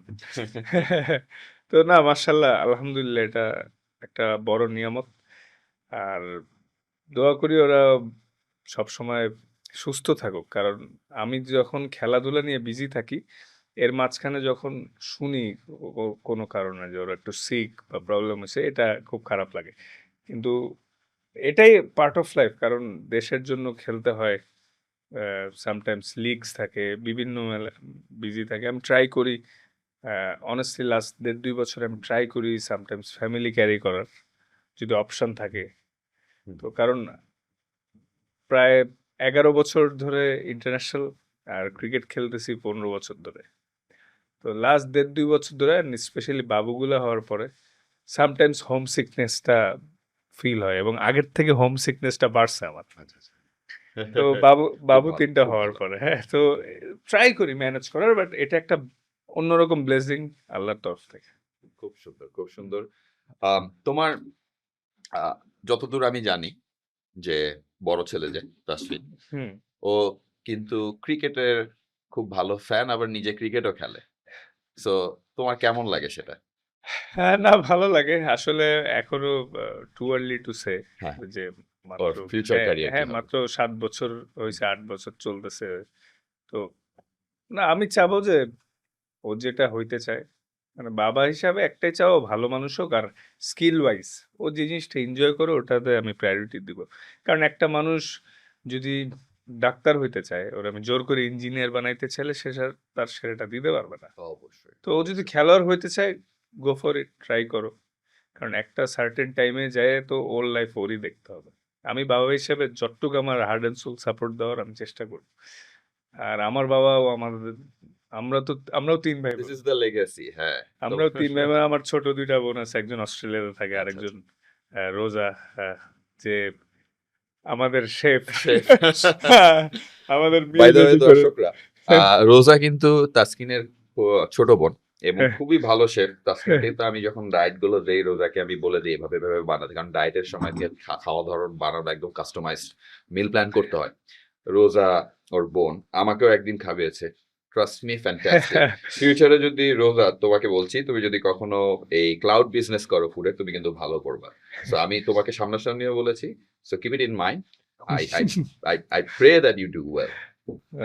অনেক এনজয়ও করে ভাই আসলে ফুড প্রসেস করতে পারবে। তো আমি ওর বলছি যে তুমি যে জিনিসটা এনজয় করো, ওয়াই নট এটা নিয়ে স্টাডি করো। True. তো ও বলছে জি ভাইয়া, ভাইবে দেখবো। তো ওভারঅল আলহামদুলিল্লাহ হ্যাপি ফ্যামিলি। আব্বা আম্মাও মানে বয়স হচ্ছে, বাট তারা সুস্থ আছে। তো দোয়া করি সবাই সুস্থ থাকুক, আপনারাও সবাই দোয়া করেন আমার ফুল ফ্যামিলি সুস্থ থাকুক। কারণ সবার লাইফে, আমাদের প্রত্যেকটা মানুষের লাইফে যার যার সেক্টরে আপস অ্যান্ড ডাউন থাকবে, ভালো হবে খারাপ হবে, কিন্তু মেইন জিনিসটা হচ্ছে সুস্থ থাকা আর হ্যাপি থাকা। এই দুইটা জিনিসের আমরা যে যার জায়গা থেকে ফাইন্ড আউট করার ট্রাই করব কিভাবে সেই জিনিসটা করা যায়। খুব সুন্দর, খুব সুন্দর তাসকিন। খুব ভালো, ভালো অ্যাডভাইস কিন্তু দর্শক আপনারা পাচ্ছেন। আসলে দেখা যায় কি আমরা খুব সহজে একটা মানুষকে ক্রিটিসাইজ করে ফেলি। Positive criticise, negative criticise. আমাদের বাঙালিদের একটা স্বভাবই আছে যে আমরা ক্রিটিসাইজ করতে খুব পছন্দ করি। সেটা খুব ভালো, আমরা ক্রিটিসাইজ করতে পারি। কিন্তু আপনারা দেখেন যে এই যে একটা প্লেয়ার তার ফ্যামিলিকে ছেড়ে দেশের বাইরে মাসের পর মাস থাকছে। বছরে কয়েকটা দিন ফ্যামিলিকে সময় দিতে পারছে বা হয়তো অল্প কিছু সময়। ম্যাক্সিমাম টাইম ওদের প্র্যাকটিসে থাকতে হয়, ম্যাক্সিমাম টাইম ট্রেনিংয়ে থাকতে হয়, মিটিংয়ে থাকতে হয়, অনেক কিছুতে থাকতে হয়। এরপরেও তাসকিন ওর ফ্যামিলির বন্ডিং বা ফ্যামিলিকে যেভাবে আগলে রেখেছে, ফ্যামিলির প্রতি ভালোবাসা, এই জিনিসগুলো আসলে আমাদের সবার এই জিনিসগুলো থাকা খুব প্রয়োজন। আর ক্রিটিসিজমের কথা থেকে লিঙ্কটা ধরে, সূত্র ধরে তাসকিন তোমাকে আমি আরেকটা কোয়েশ্চেন করব। যে দেখা যায় যে বাংলাদেশে এটা খুব কমন না যে আমরা যখন ভালো খেলি, যেকোনো প্লেয়ারই যখন খুব ভালো খেলে, তখন মানে ওই প্লেয়ারকে নিয়ে আমরা বাংলাদেশিরা লাফালাফি, মানে সে হচ্ছে দুনিয়ার সবকিছু, মানে একদম জোস। কিন্তু সেই প্লেয়ারটাই যখন আবার খারাপ খেলে বা খারাপ খেলে ফেলে কোনো কারণে, কারণ কেউ কখনো কিন্তু কনসিস্টেন্টলি সেম পারফরমেন্স দিতে পারে না। তখন আমরা কি করি? তখন আমরা খুব সুন্দর গালিগালাজ করা শুরু করি, বাপ-মা টানা শুরু করি, আরে একে দিয়ে কিছু হবে না শুরু করি। হ্যাঁ? অন স্পট থেকে ওই পজিশনে ওই মানুষটা না জেনে যে কেন এই জিনিসটা হচ্ছে, আমরা অনেক কথা ছুড়ে দিই। So তোমার কেমন লাগে আর তুমি এই জিনিসগুলো ট্যাকেল করো কিভাবে? টু বি অনেস্ট, একটা প্লেয়ার যখন আর্লি স্টেজে থাকে, আহ, সে যদি ভালো খেলে ফেলে প্রথম 6 মাসকে ইন্টারন্যাশনালে, ওর কাছে মনে হবে ও দুনিয়ার মনে হয় জান্নাতে এসে পড়ছে, দুনিয়ার জান্নাত এমন মনে হবে। কি নাই কি, এত প্রশংসা, যা চাচ্ছে তাই পাচ্ছে, এত ফ্যাসিলিটিস এন্ড সবকিছু মনে হয় ওর হাতের নাগালে থাকে। তো সবার এত প্রেইজ, তো ওই সময়টা মানে এই এই গো থ্রু আমিও করছি, এখন যারা আসছে ওরাও করছে। মিডিয়ার ভাইয়ারা ওদেরকে নিয়ে পজিটিভ নিউজ করে, প্লাস ফ্যান্সরা অনেক হাইলি মাথায় উঠায়। তার কয়টা মাস পরেই 2-4টা ম্যাচ খারাপ যখন হয়, কাছেতে ঠাস করে ফেলায় দেয়, ফেলায় দিয়ে ক্রিটিসিজম শুরু করে, মিডিয়ার অনেকেই নেগেটিভ নিউজ শুরু করে। তো এটা আসলে একটা স্টারডমের লাইফ, কিন্তু আমাদের কালচারে একটু বেশি হয় তুলনামূলক অন্যান্য দেশের তুলনায়। যে মানে একটা প্লেয়ার যখন আসে, ইন্টারন্যাশনাল এত ইজি না, যদি ইজি হইতো যে কেউই খেলতে পারতো। অবশ্যই। যারাই আপনার 10 বছর 15 বছর 20 বছর খেলছে তাদের মধ্যে অনেক হাই ক্যাপাবিলিটি আছে। তো মানে আমাদের এই মানে যেই 5জন রিটায়ার করেছে, মানে আমাদের মোস্ট সিনিয়র যারা ছিলেন যেই 5জন, তারা কিন্তু অনেক বছর খেলছে বাংলাদেশের পরে, 15 থেকে 20 বছর মিনিমাম এক একজন, এবং তাদেরও আপস অ্যান্ড ডাউন গেছে ক্যারিয়ারে, ভালো করছে খারাপ করছে। আমাদের বর্তমান ক্রিকেট টিমে হাতে গোনা 3-4 জন ছাড়া মোস্ট সিনিয়র প্লেয়ার কেউ নাই। 1 বছর 2 বছর, সর্বোচ্চ 3 বছর কেউ খেলছে কিনা এখনো একটু দেখতে হবে। তো তারা আসছে ভালো করছে, আবার কয়েকটা ম্যাচ যখন খারাপ হচ্ছে রিসেন্ট পাস্টে, তাদেরকে নিয়ে অনেক ক্রিটিসিজম হচ্ছে। কিন্তু এই জিনিসটা একটু বোঝা উচিত যে একটা ট্রানজাকশন পিরিয়ড চলতেছে, এই টিমটা ভালো করবে ইনশাল্লাহ, অবশ্যই ভালো। সময় দিতে হবে। একটু টাইম দিতে হবে, একটু ধৈর্য ধরতে হবে। আহ, মানে সবাই বেশিরভাগই ভেরি ইয়াং এই টিমে, তো একটু সময়ের ব্যাপার। তো আশা করছি সবাই একটু যাতে সাপোর্ট করে। যদি এখন জিনিসটা হয় কি, যখন অনেক অনেকজনের নিয়ে ক্রিটিসিজম করে, ওর কিন্তু কামব্যাক করতে আরেকটু বেশি টাইম লাগবে আরো অবশ্যই। তখন, কারণ দিন শেষে ও তো মানুষ। এখন আপনারা মানে কিছু জিনিস রিয়েলি এম্বারেসিং, যে হোম সিরিজেও আমাদের কিছু দর্শক কিছু প্লেয়াররা ভুয়া ভুয়া বলতেছে। তো বাংলাদেশি মানুষে বাংলাদেশি প্লেয়ার আপনি ভুয়া যদি বলেন, এটা কোনোভাবেই গ্রহণযোগ্য না, এটা দুঃখজনক আসলে। স্বাভাবিক হয়তো আপনি আবার স্টেডিয়ামে যেয়ে বলতেই পারেন আমরা মাঠে আমাদের সেরাটাই চেষ্টা করব, কিন্তু এটা তো একটা কমন সেন্স যে আমি আমার দেশের প্লেয়ারে গালি দিচ্ছি, অন্য দেশে গেলে সব দেশি ওই দেশের দর্শকরা আমাদেরকে অ্যাবিউজ করার ট্রাই করে যাতে আমরা হারি এই করি, আর আমাদের দর্শকরাই আমাদের মাঠে ভুয়া ভুয়া বলতেছে। এই কয়দিন আগে ওয়েস্ট ইন্ডিজ সিরিজে ড্যারেন স্যামি ওদের হেড কোচই বলে গেল যে আমি ভুয়া মানে বুঝি, কারণ আমি অনেক বিপিএল খেলছি, তো এটা ঠিক না, তোমরা হোম ক্রাউড হয়ে দেশের মানুষকে ভুয়া বলতেছো। তো এই জিনিসগুলো আমাদের একটু চেঞ্জ করলে ভালো, আর আমি খুবই আশাবাদী আমাদের বাংলাদেশ টিম নিয়ে সামনে অনেক ভালো কিছু করবে। অবশ্যই অবশ্যই দর্শকরা আপনারা শুনলেন যে আমাদের স্টারের মুখ থেকেই আমরা আসলে খুব সহজে ক্রিটিসাইজ করি এবং মোস্টলি যে ক্রিটিসিজম গুলো আমরা দেখি সেগুলো নেগেটিভই হয়, তবে তার মধ্যে অনেকেই আছে ভালো যেমন আছে, আবার খারাপও আছে, সব সংমিশ্রণ আছে। তবে আমরা বলবো যে আমরা খারাপের দিকটা চুজ না করি, পজিটিভ মাইন্ডে যদি আমরা আগাই আমাদের প্লেয়ার্সদের আমাদের দেশের সবকিছুর জন্যই কিন্তু ভালো হয়, যেটা তাসকিন মাত্র শেয়ার করলো। সো ক্রিটিসিজমের সূত্র ধরে আরেকটা কোয়েশ্চেন তোমার কাছে, রিসেন্টলি যে আমাদের এশিয়া কাপ গেল এটাতে তো আসলে আমি বলবো খুবই দুর্ভাগ্য আমাদের যে জিতা ম্যাচটা আমরা হেরে গেলাম পাকিস্তানের সাথে। সেখানে তোমার পারফরমেন্স কিন্তু দুর্দান্ত ছিল, মানে আমাদের প্রত্যেকটা বলার, মুস্তাফিজের পারফরমেন্স, তোমার পারফরমেন্স, তুমি তো ম্যান অফ দ্য ম্যাচও হয়ে যেতা যদি আমরা ওই গেমটা জিততাম। হয়তো আসলে মানে কেমন লাগছে ওই সময়টায় যে বোলিংটা এত ভালো হওয়ার পরে যখন আসলে প্রপারলি ব্যাটিং এর সময় আমরা ওই প্রপার টার্গেটটা হিট করতে পারিনি, তোমাদের কেমন অনুভূতি ছিল? না আসলে নিজের সেলফ পারফরমেন্স তো ভালো হয় খারাপ হয়, কিন্তু ম্যাচ জিতলে সবাই খুশি থাকে, সবার সব মনের ইচ্ছা পূষা হয়। কিন্তু ভাইয়া আপনি 100 মারলেন বা 5 উইকেট পেলেন বা যতই ভালো করেন, ম্যাচ হেরে গেলে আসলে তখন আসলে ভ্যালুলেস হয়ে যায়। কারণ আপনি আবার দেখা গেল সারা ম্যাচ ভালো করলেন না, একটা ছোট্ট কন্ট্রিবিউশনে ম্যাচ জিতছি, ওই কন্ট্রিবিউশনটা জিততে পারলে অনেক ভালো লাগতো। আমাদের সবারই স্বপ্ন ছিল আমরা ফাইনাল খেলবো, এবং খুবই খুবই কাছে যে হেরে গেল। তো হ্যাঁ, ব্যাটিং কলাপস হয়েছে, তার মধ্যে একটা বিগ লস ছিল লিটন ইনজুর্ড হয়ে যাওয়াটা, হলো শেপে ছিল। তো এটা আসলে একটা দুঃখজনক হার ছিল। আসলে আসলে আমাদের সবার জন্য অনেক দুঃখ। মানে দর্শক, সত্যি কথা বলতে গেলে আমি কিন্তু কখনো ক্রিকেট ফ্যান ছিলাম না, টু বি ভেরি অনেস্ট। তাসকিনকে আমি এটা বলছি, আমি ফুটবল ফ্যান প্লাস আমি নিজে একজন বাস্কেটবল প্লেয়ার ছিলাম। তবে তাসকিনের সাথে সম্পৃক্ত হওয়ার পর থেকে ক্রিকেটের প্রতি একটা, আমার বাবা আবার খুব বড় ক্রিকেট ফ্যান, তখন দেখা যেত টি-20 ম্যাচগুলো দেখা হতো। তো আসলে ওই ম্যাচটার সময় আমি খুবই আপসেট হয়ে যাই অ্যাজ ওয়েল। মানে আমার জিমের মধ্যে পুরা সবাই কিন্তু একদম ক্রাউডেড, দেখা যাচ্ছে জিতবে আজকে 100%, 135 রান হয়েছে মাত্র, এটা তো বাংলাদেশ কভার করে ফেলতে পারে। বাট দুঃখজনক ভাবে, যাই হোক, যেটা হয় আসলে ভালোর জন্য হয়, খারাপের জন্য কোনো কিছুই হয় না। কোনো কিছু হওয়ার পিছনে একটা উদ্দেশ্য থাকে। হয়তো নেক্সট ডে যে আমাদের ওয়ার্ল্ড কাপ যেটা মেক, সেটাতে আমাদের প্লেয়ার্সরা যারা আছেন সবাইকে আমি অগ্রিম বলছি যে আপনাদের সবার মধ্যে কিন্তু সেই এবিলিটিটা আছে যে আপনারা আমাদের বাংলাদেশের জন্য কাপ নিয়ে আসবেন, আর আমি কিন্তু ওয়েট করছি কাপের জন্য। সো ওয়ার্ল্ড কাপের জন্য সবাই ভালোভাবে প্রিপেয়ার হন।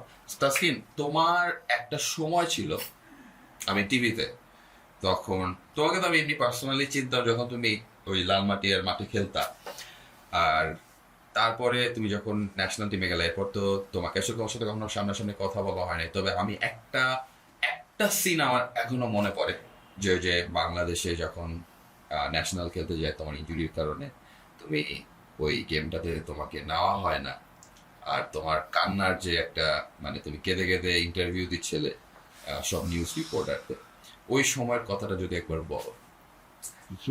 না আসলে ওইটা 19 ওয়ার্ল্ড কাপের ঠিক আগ মুহূর্তে স্কোয়াড ঘোষণা করছে যেদিন, ওই দিন দেখছি দলে নাই। তো আমি জাস্ট ওই দিনে যখন দেখছি দলে নাই খুব কষ্ট পেয়েছিলাম, বিকজ তার আগেই বিপিএল হয়েছিল। সো বিপিএল এ আমি হাইয়েস্ট উইকেট টেকার হয়েছিলাম, তারপর ইনজুর্ড হয়েছিলাম, বাট ওয়ার্ল্ড কাপের এক মুহূর্তে ফিট হয়ে গেছে। তো তখন আসলে যেদিন মানে দেখলাম যে আমি তারপরেও দলে নাই, আমার পরিবর্তে যাকে নেওয়া হয়েছিল সে এক ম্যাচে খেলে নাই। তো বা যারাই গেছিল ওরা অনেকে একদমই ভালো করে নাই, বাট ইটস ফাইন। এটা আসলে, তবে ওই দিন যদি মানে সব মিলে আমি মানে এক্সপেক্ট করছিলাম আমি দলে থাকবো, বাট ছিলাম না। কিন্তু ওই দিন যদি বাদ না করতাম, আমার সেকেন্ড ভার্সন আমি দেখতে পারতাম। তো ওই সময় নর্মালি কি আমার আমার আত্মীয় স্বজন বা ফ্রেন্ডস তো ওরকম কেউ নাই, আসলে দু একজন আছে, এই রসি নাই মেয়েরা দুইজন ভাইয়ের মতোই, মাঝে মাঝে দেখা হয় ফিউলে, আর আপনি আছে এত। আমার বউ জীবনে ওরকম বন্ধু আর কেউ নাই। তো তো ওইভাবে করে আমার কাছের মানুষরাও যদি কেউ কখনো গিভ আপ নিয়ে কোনো কথা বলে, আমি তাদেরকে কারেকশন করার ট্রাই করি এই জিনিসটাই, যে সবকিছুর পিছনে ভালো কিছু একটা আছে। আর অ্যাজ এ হিউম্যান আমিও কিন্তু মাঝে মাঝে আপসেট হই, কারণ আপনি বা আমার প্যারেন্টস বা আমার ওয়াইফ, ওরা তখন বা এরাও আমার কথাকে রিপিট করে যে না, সবকিছুর রিজন আছে। সবকিছু ওই সময় ভাই আসলে বাদ পড়ার পরে আমার প্রথম কয়েকদিন অনেক কিছুই মনে হয়েছে যে ইনজাস্টিস হইলো, খারাপ হইলো, ওরা তো ভালো হইলো না, আমি গেলে পারতাম কিনা, আমার নিতে পারতো ইংল্যান্ডের পর বিষয়। বাট যখন আমি ফুল দমে ট্রেনিং স্টার্ট করলাম, তখন বললাম না, আমি ব্লেমটা পরে কমপ্লিটলি আমার উপরে দিলাম, যে আমি এনাফ ক্যাপেবল না দেখে আমার আর কি কথা এখানে শেষ। খুব সুন্দর, খুব সুন্দর, যে নিজের রিয়েলাইজেশন যে একটা ফ্যাক্টর আছে। মানে আমি এই জিনিসটা সবসময় তোমাকেও কিন্তু বলি, এই যে নিজে রিয়েলাইজ করে যে আমার এইখানে ফল্ট বা এইখানে উইকনেস, তাহলে একমাত্র সেটা ইমপ্রুভ করা যায়। আর তাসকিন সেটার একটা বড় এক্সাম্পল। তাসকিন কিন্তু বারবার কাম ব্যাক করেছে আরো স্ট্রঙ্গার ওয়েতে। এর জন্য Taskin is Taskin, and Taskin is our star. আর হ্যাঁ, অবশ্যই খারাপ লাগে, ভালো লাগে, তবে একটা সুন্দর জিনিস যেটা আমরা সবসময় বলি, যে যা হয় সব ভালোর জন্যই হয়। So, এখনো হচ্ছে, আরো হবে। আল্লাহ আছে তোমার সাথে, আমরা আছি তোমার সাথে, পুরো বাংলাদেশ আছে তোমার সাথে, তোমার সবসময় ভালো হবে। সো এইবার আমরা ক্রিকেটের সাইড থেকে সরে তোমার ফিটনেস, তোমার ট্রেনিং, এইসব নিয়ে আমরা একটু ডিসকাস করব। সো ফিটনেস ট্রেনিং নিয়ে কোয়েশ্চেন বা ডিসকাস করার আগে তোমাকে আমি ফিটসমিয়ার আরেকটা খুবই গুরুত্বপূর্ণ ফিচার ইন্ট্রোডিউস করব। মানে দেখাচ্ছি, এটা অলরেডি ইন্ট্রোডিউসড, অলরেডি অ্যাপে আছে, অলরেডি মানুষ ইউজও করছে। এটা হচ্ছে এআই স্ক্যানার। এই পার্টটাতে এটা একটা ডায়েট সেকশন। সো এখানে তুমি তোমার রেগুলার, ধরো যে আমি তোমাকে যেমন ডায়েট দিই না, একটা ক্যালোরির উপর বেস করে, তোমার কারেন্ট কন্ডিশনের উপর বেস করে, যে একটা সার্টেন অ্যামাউন্ট তোমার খেতে পারবে, তারপর ফুডগুলো আমি তোমাকে দিয়ে দিই। সো তুমি কিন্তু এখন যেমন তুমি যখন বাংলাদেশে থাকো, it's easier for me to customise that. কিন্তু তুমি যখন দেশের বাইরে, যে মাঝখানে এশিয়া কাপ যখন খেলতে গেল, তখন আমাদের কিন্তু অনলাইনে করতে হয়েছে, তোমাদের হোটেলের খাওয়া খেতে হয়। সো হোটেলের খাওয়া খেতে গেলে পরে দেখা যাচ্ছে যে যে জিনিসগুলো হয় সেটা হচ্ছে যে ক্যালোরি মেজার করা ডিফিকাল্ট হয়ে যায়, রাইট? সো তখন এই এআই স্ক্যানার দিয়ে কিন্তু ক্যালোরি মেজার করে তুমি তোমার ডেইলি রিকোয়ারমেন্টস গুলো ফুলফিল করতে পারবে। ঠিক আছে, প্লাস এটার আরো একটা অ্যাডভান্টেজ হচ্ছে যে এই এআই ক্যালোরি ট্র্যাকার যেটা, সেটা শুধুমাত্র যারা ফিট থাকতে চায়, ফিটনেসের সাথে রিলেটেড বা স্পোর্টসের সাথে রিলেটেড, তারা না, ডায়াবেটিক পেশেন্ট, কিডনি পেশেন্ট, যে কোনো অসুস্থ রোগী, ডাক্তাররা কিন্তু আমাদের অনেক কিছু পরিমিতভাবে খেতে বলে না, পরিমাণটা নির্ধারণ করে দেয়, অনেক ধরনের ফুড সিলেকশন করে দেয়। সো এই সব কিছু এই ফিচারটা অ্যাভেইলেবল। সো যারা ডায়াবেটিক পেশেন্ট আছেন, কিডনি পেশেন্ট আছেন, হার্টের প্রবলেম আছে, তাদের কিন্তু সুস্থ থাকাটা সবচেয়ে বড় ইম্পর্টেন্ট। আর আমাদের দেহে বিভিন্ন অর্গানের প্রবলেম কখন হয়? যখন আমাদের দেহে প্রপার নিউট্রিশনটা থাকে না। আর ওই নিউট্রিশনের অভাবে, বাজে খাওয়ার কারণে, আমাদের বিভিন্ন অর্গানের প্রেশারের কারণে ওই অর্গানগুলো আস্তে আস্তে ড্যামেজ হতে থাকে, প্রবলেম হওয়া শুরু করে। সো দর্শকরা যারা দেখছেন, আমি তাদের রিকোয়েস্ট করব, আমাদের এই অ্যাপটার কিন্তু অনেক বড় রকমের একটা আপডেট সামনে আসছে। হ্যাঁ, আমি জানি অনেকেরই কমপ্লেইন থাকে যে আপনাদের এআই স্ক্যানার প্রপার ধরনের ক্যালোরি ট্র্যাক করে দেয় না। আমার কিছু মানুষ খুব প্রশংসা করে যে ক্যালোরি ট্র্যাক করে দেয়। আসলে আপনাদেরকে জিনিসটা বোঝাতে চাই যে আমাদের বাংলাদেশি ফুডগুলোর ক্যালোরি ট্র্যাক করা তো ইজি না। সো যেটার কারণে দেখা যায় মাঝে মাঝে একটু 19-20 হয়। সো আমরা চেষ্টা করি এটা যে কোনো ধরনের এআই স্ক্যানার, এগুলো তো ডিজিটাল, সো যে কোনো এআই স্ক্যানারই কিন্তু 100% কারেক্ট ক্যালোরি আপনাকে দিতে পারবে না, তবে এস্টিমেটেড ক্যালোরি বা অ্যাপ্রক্সিমেটটা আপনাদেরকে দিবে, রাইট? সো ওই প্রবলেমস গুলো যা আপনারা এখন ফেস করছেন, আমাদেরকে ফিডব্যাক দিচ্ছেন, সেটার উপর বেস করে কিন্তু ফিটসমনিয়া একটা বড় আপডেট আনবে, সো আপনারা অপেক্ষা করুন সেই আপডেটের জন্য, যেটা খুব ভালো উপকার করবে আপনাদেরকে। আর তাসকিন, আমি আশা করি তুমি এটা ইউজ করবা, আর তোমার যত পরিচিত মানুষ, যত প্লেয়ার্স ফিটনেসের সাথে রিলেটেড, সবাইকে তুমি এটাতে ইনফ্লুয়েন্স করতে পারবা, যে এটা ইউজ করার বেনিফিটস গুলো বলতে পারবে, রাইট? আর আরেকটা জিনিস যেটা দর্শক, সেটা হচ্ছে যে আসলে আমরা সবাই ফিট থাকতে চাই, বাট ফিট থাকার পিছনে সবচেয়ে বড় যে ইম্প্যাক্ট সেটা নিজের উপর। সো আপনি যদি নিজে চান ফিট হতে, তাহলে আপনি আপনার যত সোর্স আছে, যত কিছু আছে, সবকিছু দিয়ে ফিট থাকা কিন্তু পসিবল। সো এই সূত্র ধরে আমি তোমাকে প্রথম যে কোয়েশ্চেনটা করবো ফিটনেস রিলেটেড, যে তুমি কখন বুঝতে পেরেছো যে ফিটনেসটা স্পোর্টসের সাথে অনেক বেশি ইন্টিগ্রেটেড? টু বি অনেস্ট, আমি বুঝতে পারছি যখন আমি প্রায় লম্বা সময় দলের বাইরে ছিলাম। তো এবং তখন আমি এটাও বুঝতে পারি যে আসলে ফিটনেসটা এতটাই ইম্পর্টেন্ট যে কোনো অ্যাথলিটের জন্য, যে আপনি যদি if you are not fit enough, তাহলে পারফর্ম করা বা এক্সিকিউট করাটা ডিফিকাল্ট। হ্যাঁ, ফিট না হলে হইতে পারে এক সিজন ভালো খেলে ফেলবেন বা 2-3টা ম্যাচ ভালো খেলে ফেলবেন, কিন্তু লম্বা সময় কনসিস্টেন্সিটা থাকবে না। তো কনসিস্টেন্সি না থাকলে সে সুপারস্টার হইতে পারবে না বা লেজেন্ড হইতে পারবে না। তো কনসিস্টেন্সির জন্য ফিটনেসটা অনেক ইম্পর্টেন্ট। এবং আই এম শিওর যে মডার্ন যুগে ফিটনেস নিয়ে সবাই কনসার্ন, এটা তো অ্যাথলেটদের জন্য আছে। আর সেটা ছাড়াও নর্মাল হিউম্যান বিং যারা ফিট না থাকলে, একে তো আয়নাতে দেখতে নিজেরা ভালো লাগবে না, দ্বিতীয়ত নানান রকম অসুস্থতা ফিল হবে। প্লাস ফিট থাকলে আমি যেটা দেখলাম, ডিসিশন মেকিংটাও অনেক ভালো হয়, যে কোনো ফোকাস খুব ভালো হয়, তোমার মাইন্ড ফ্রেশ থাকলে ইউ ক্যান স্টে ওয়েল। যখন একটা মানুষ হেলদি থাকে, তার সব কিছু কিন্তু ভালো হয়, তার মাইন্ড ফ্রেশ থাকে। হেলদি থাকা বা ফিটনেস মানে শুধু বডি বানানো, এই জিনিসটা কিন্তু না। আমি এটা অনেক জায়গায় অনেকবার বলেছি, ফিটনেস মানে ওভারঅল প্যাকেজ। আমি তোমাকেও বলি, রাইট, যে ওভারঅল প্যাকেজ, যেটা আমাদের মাইন্ড, আমাদের মেন্টাল হেলথ সবকিছুর সাথে কানেক্টেড। সো যারা মেন্টালি পিসে থাকে, তাদের সবকিছু ভালো যায়, তাদের কাজ ভালো যায়, তারা ক্যারিয়ারে ভালো ডেভেলপ করে, সবকিছু ভালো যায়। সো তোমার ফিটনেসের যে রিকোয়ারমেন্টস, তুমি কি এক্সপেক্ট করছো যে তোমার ফিটনেসের কোন জিনিসগুলো আরো বেটার হলে ফিউচারে তোমার পারফরমেন্স আরো ভালো হবে? আসলে সবসময় তো আমি তার সাথে ডিসকাসও করি যে ডিপেন্ড করছে কোন মুহূর্তে এই মুহূর্তে আছে। লাইক অফ সিজনে ডিফারেন্ট টাইপ আমরা ট্রেনিং করি, প্রি সিজন ট্রেনিং এর আর সিজন চলে যায়। তো নরমালি পার্টিকুলার সেইভাবে আমরা আগে। তো নরমালি একটা জিনিস যেটা for the fast bowlers important, যে বডি ওয়েটটা একটা লিমিটে কন্ট্রোল করা, প্লাস স্ট্রেংথ। এবং শুধু ফাস্ট বোলার না, সব অ্যাথলেটই আমরা দেখা গেছে বিগ মাসেল ফোকাস করতে করতে লিন মাসেলে ফোকাস করতে ভুলে যাই, তখন ইনজুরি গুলো আসলে ক্রিয়েট হয়। এটা অনেক ইম্পর্টেন্ট যে রিহ্যাবিলিটেশন বা লিন মাসেল গুলো ফোকাস করা, কারণ কোর রিলেটেড অনেক মাসেল আছে যেটা হয়তো আমি মানে দিন যত যাচ্ছে জানতে পারতেছি আস্তে আস্তে, নিজের উপর এক্সপিরিয়েন্স করে, আপনার সাথে কাজ করে। তো এই জিনিসগুলাই যে আমি চেষ্টা করছি যে কিভাবে আমি আরো বেটার অ্যাথলেট হব, কিভাবে আমার বোলিং ইফেক্টিভ হবে, at the same time healthy লাইফস্টাইলের সাথে ফোকাসটা আরো বাড়ে। তোমাকে যদি দুইজনের নাম বলি, ক্রিকেট ওয়ার্ল্ডে তোমার সবচেয়ে ফেভারিট যে ক্রিকেট প্লেয়ার, যাকে তুমি আইডল মনে করো, সে কে? আর তোমার যদি কোনো ফিটনেস আইডল থাকে?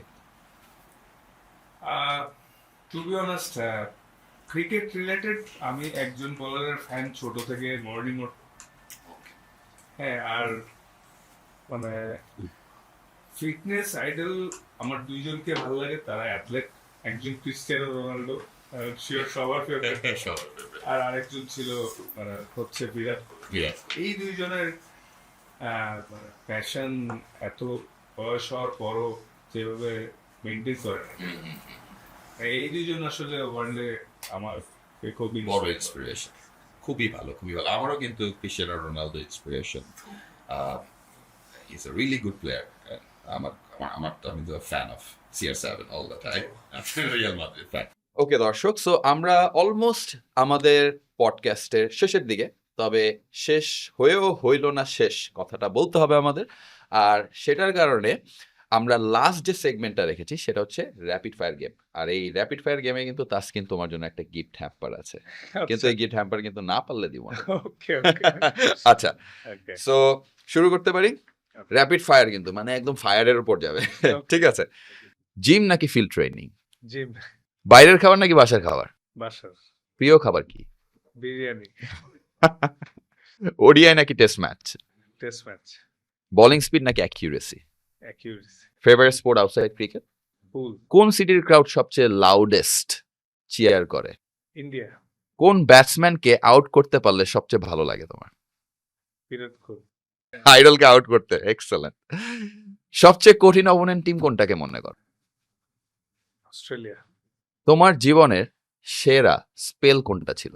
ডেবু ম্যাচটাই। ডেমো ম্যাচটাই। গুড। ফেভারিট হ্যাট্রিক মোমেন্ট কোনটা ছিল?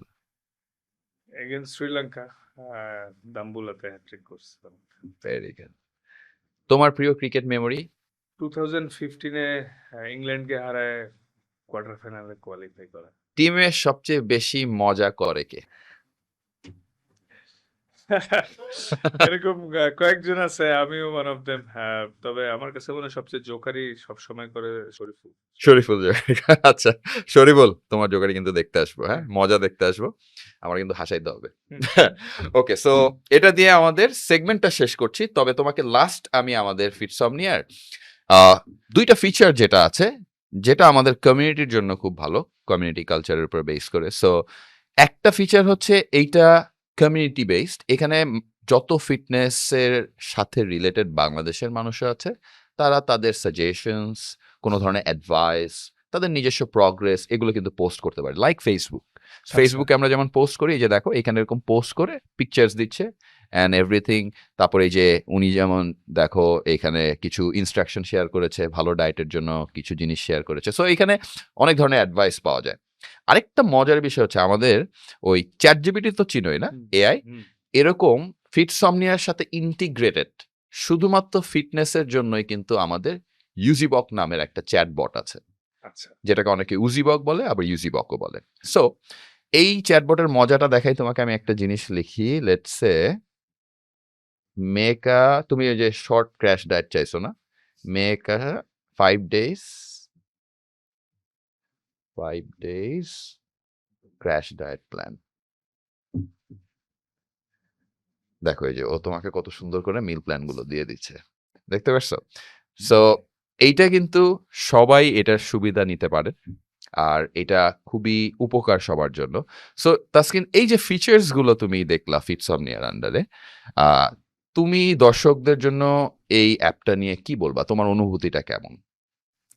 না, পার্সোনালি সর্বপ্রথম বলতে চাই যেটা বাংলাদেশে এমন app for the first time আমি দেখলাম। তার মধ্যে এত ইন্টারেস্টিং সবকিছু ভিতরে, যে training plans, coaching plans, coach হইতে চাইলে অপশান, কোচিং নিতে চাইলে অপশনস, ফুডের মিল প্ল্যানস, ডায়েট প্ল্যানস, ওয়াও! মানে এটা খুবই ভালো আসলে। কারণ অনেকের মানে যেটা বুঝলাম, যাদের বাসায় ব্যবস্থা আছে, সে যদি প্ল্যানের অভাবে রাইট ট্রেনিংটা না করতে পারে, তার জন্য এখন অনেক ইজি হয়ে গেল লাইফটা। এবং অনেকেই চায় যে নিজে থেকে ওয়েট কমাইতে, তো ইন এ রাইট ওয়েতে করার একটা অপশন পাইলো, এবং লাইফটা অনেক ইজি হইলো। যে সবসময় ফিজিক্যালি যদি কেউ উপস্থিত না থাকতে পারে, ওভার দিস অ্যাপ অনেক কিছু পেয়ে যাবে। তো আমি পার্সোনালি অনেক পছন্দ করছি। কোন অ্যাক্ট্রেসকে সবচেয়ে বেশি ভালো লাগে? ভাই, ঘরে আগুন লেগে যাবে। না, অনেকজনকে ভালো লাগে। বাংলাদেশের যারাই আছে, আমি সবার অ্যাক্টিং অনেক পছন্দ করি। পার্টিকুলার তারাই ভালো লাগে এমন কেউ নাই, কিন্তু যখন যেই সিনেমা বা মুভি দেখি তখন সবাইরই ভালো লাগে, যে ভালো অভিনয় করে। তো তোমাকে যদি কখনো নায়কের অপরচুনিটি দেওয়া হয়, তাহলে তুমি তোমার সাথে কো আর্টিস্ট কাকে যাবে?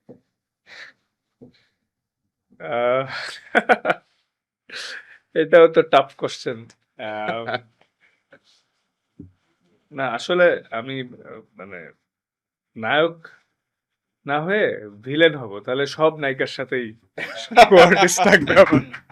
Good answer we really appreciate তোমার অ্যান্সারের জন্য এবং জেতার জন্য এই যে তোমার gift hamper. Thank you very much. না আমি নিয়ে যাই। Thank you. এটা দিয়ে আসলে আমাদের আজকের পডকাস্ট প্রোগ্রামটি শেষ করছি। আশা করি আজকের পডকাস্ট প্রোগ্রামটি আপনাদের সবার ভালো লাগবে। এরকম আরো ফান, ইন্টারেস্টিং এবং ইনফরমেটিভ পডকাস্ট নিয়ে আমি ডিউক জোসেফ আপনাদের সাথে থাকবো ফিটসমনিয়ার পক্ষ থেকে। সো আপনারা সাথে থাকুন, আমাদের অলওয়েজ অ্যাপ্রিশিয়েট করুন। ধন্যবাদ সবাইকে, ভালো থাকবেন।